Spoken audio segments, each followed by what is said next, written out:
Hello, today we will guide you through how to activate GPU in Kaggle.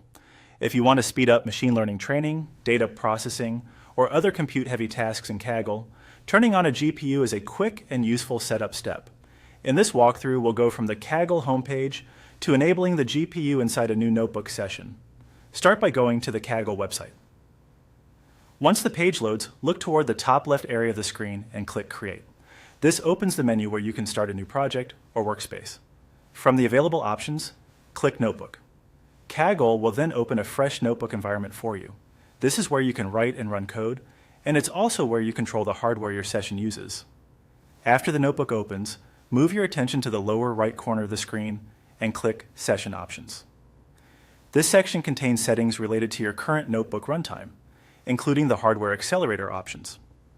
When the Session Settings panel appears, scroll down until you find the accelerator setting. If you don't see it right away, keep scrolling a little further. This is the key setting that lets you choose whether your notebook uses standard CPU resources or something more powerful, like a GPU. Once you locate accelerator, click on it to open the list of available hardware choices. You should see different options depending on what Kaggle currently offers for your session. From that list, select the sample GPU option. Choosing this tells Kaggle to attach a GPU to your notebook session so your code can take advantage of faster processing for supported workloads. After that selection is made, your notebook will be configured to use the GPU. Depending on the platform behavior, the session may take a moment to update, so give it a few seconds if you don't see the change immediately. A helpful tip here is that enabling a GPU does not automatically make all code run faster. Your code or framework needs to actually support GPU usage.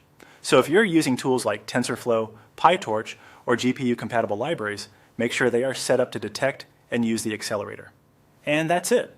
You've successfully opened a Kaggle notebook, accessed the session settings, found the accelerator option, and selected a GPU.